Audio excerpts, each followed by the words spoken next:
নেপালের মতো ঘটনা পৃথিবীর কোনো দেশে ঘটুক এ কিন্তু একেবারেই কাম্য নয়, কিন্তু জেন জি যেভাবে নেপালে দুর্নীতি এবং বেকারত্বের জ্বালায় ক্ষোভে ফুঁসে উঠেছে সেই ঘটনা তো প্রতিনিয়ত এই রাজ্যে ঘটে চলেছে। প্রশাসন কি কিচ্ছু জানে না? গতকাল ঘণ্টাখানেক সঙ্গে সমান অনুষ্ঠানে এসে এই প্রশ্নই তুললেন শিল্পী সমীর রাইচ। গোটা প্রতিবাদী আন্দোলনের যে নৃশংসতার অংশ সেইটাকে ধিক্কার গত দুদিন ধরে অবশ্যই দিয়েছি, আজও দেব। কিন্তু নেপালে জেন জির এই পুঞ্জীবিত ক্ষোভের মূল কারণ কিন্তু ঘুরে ফিরে দেখুন সেই দুর্নীতি, স্বজন পোষণ আর বেকারত্ব। চাকরিহীন ছাত্র যুবরা বছরের পর বছর মুখ বুজে দুর্নীতি সহ্য করে না। আমার পরবর্তী বক্তা সমীর রাইচ। এটা মানবেন সমীর দা?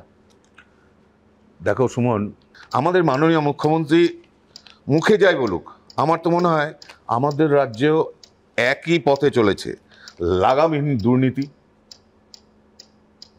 তোলাবাজি, জুলুমবাজি, পুলিশের নিষ্ক্রিয় ভূমিকা, কথায় কথায় মানুষকে পুলিশ দিয়ে অত্যাচার করা, স্বাস্থ্য, অগুন্তি ছেলেমেয়ের চাকরি হারা, বালি চুরি, কয়লা চুরি, খাদ্য চুরি, সর্বত্র দুর্নীতি।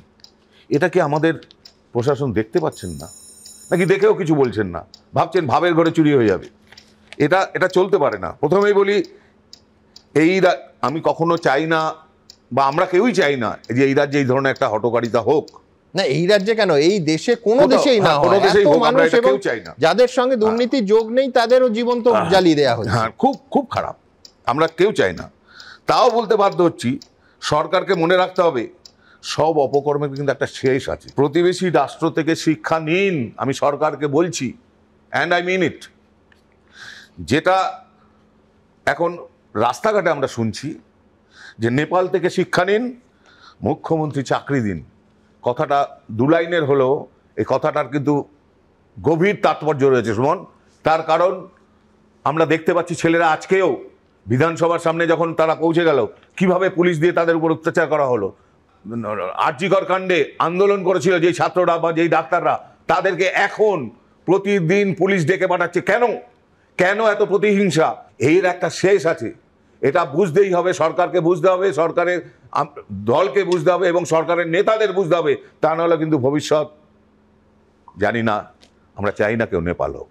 আর এবার চোখ রাখবো নেপালের পরিস্থিতির দিকে। জ্বলছে নেপাল, অশান্তির আবহে নেপালের মৃত্যু হলো প্রথম ভারতীয়। উত্তরপ্রদেশের গাজিয়াবাদের বাসিন্দা রামবীর তার স্ত্রীকে নিয়ে নেপালে ঘুরতে গেছিলেন। মঙ্গলবার যে হোটেলে তারা উঠেছিলেন সেখানে আগুন ধরিয়ে দেয় বিক্ষোভকারীরা। প্রাণ ভয়ে হোটেল থেকে ঝাঁপ দেন ওই দম্পতি। মৃত্যু হয় স্ত্রীর। এই ছবি বলে দেয় নেপালে এতদিন কি চলেছে। আর তার জেরে রাজনীতিবিদদের ওপর যুব প্রজন্মের এত ক্ষোভ যে তাঁদের এভাবে হেলিকপ্টারে চেপে পালাতে হচ্ছে। একটু দেরি হলেই উত্তেজিত জনতা ধরে ফেলবে, তাই হেলিকপ্টার থেকে ফেলা দড়ি ধরে কোনো ক্রমে ঝুলতে ঝুলতে কাঠমান্ডু থেকে নেতাদের এভাবে পালানোর ছবি গোটা বিশ্বকে চমকে দিয়েছে। নেপাল গৌতম বুদ্ধের দেশ, সেই দেশেই এখন বিদ্রোহ, অশান্তির ভয়ঙ্কর ছবি।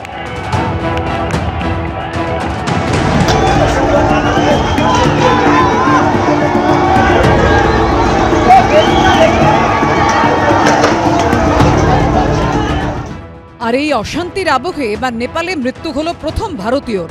উত্তরপ্রদেশের গাজিয়াবাদের বাসিন্দা রামবীর তাঁর স্ত্রীকে নিয়ে নেপালে ঘুরতে গিয়েছিলেন। নেপালে চলা অশান্তির বিষয়ে তাঁদের কিছুই জানা ছিল না।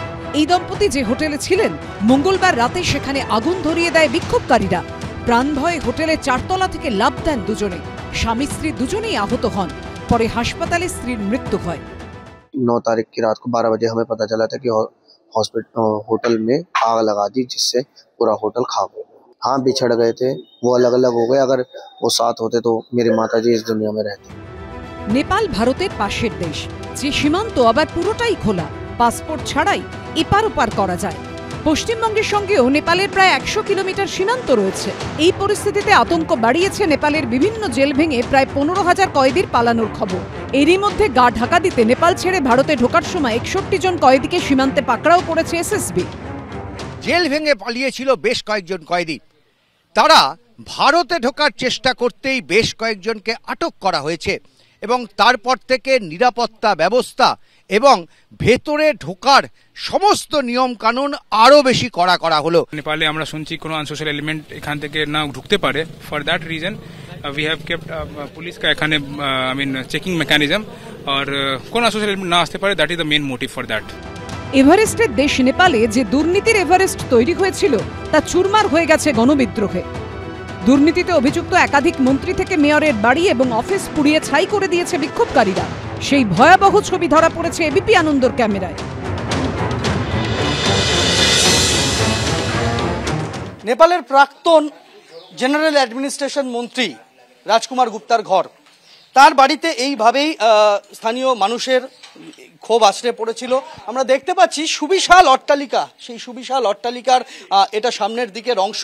সামনের দিকের অংশে তার এখানে ড্রয়িং রুম ছিল এবং তার পাশেই এখানে প্রশাসনিক কাজকর্ম করার জন্য একটি ঘর ছিল।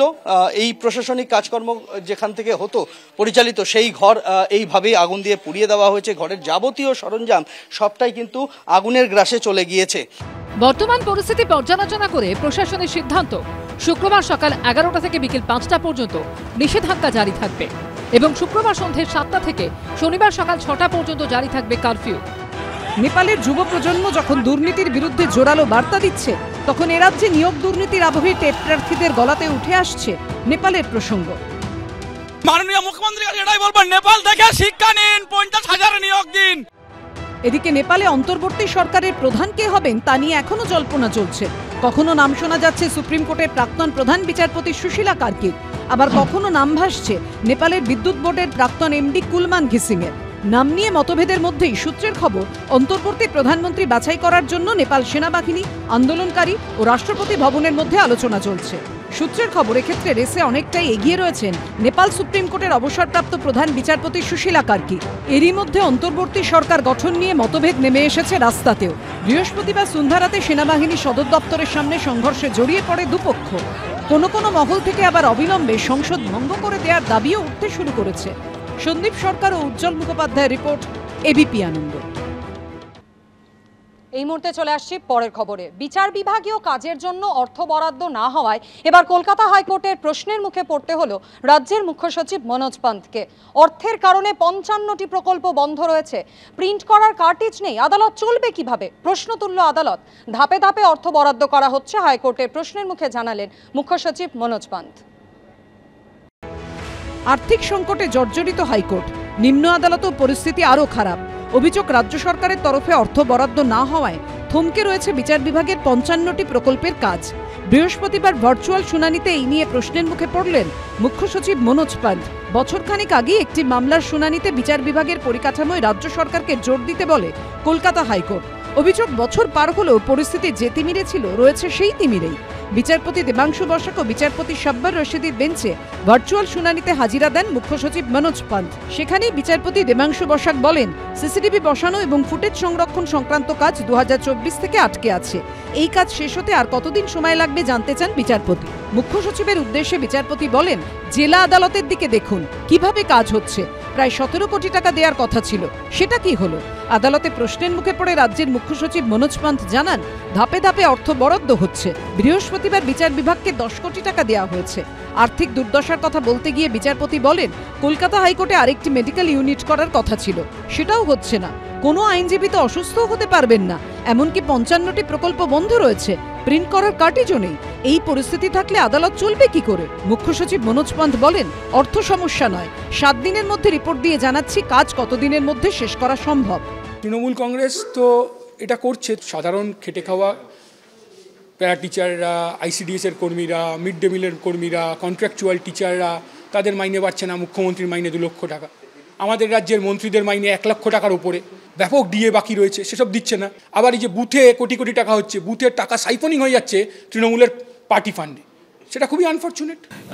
বিচারপতি খুব ক্ষোভ প্রকাশ করছেন এবং বলছেন যে মুখ্য সচিবকে জানিয়ে দেওয়া হয়েছে যে বকেয়া টাকা তাড়াতাড়ি মেটাতে হবে, কারণ কাজকর্ম না হলে বন্ধ হয়ে যাবে। বলতে পারছি না, এটা একদম মানে যে বিষয়ের সঙ্গে দলের কোনো সম্পর্ক নেই, আর বিষয়টা জানিও না, ফলে নেই কোনো মন্তব্য।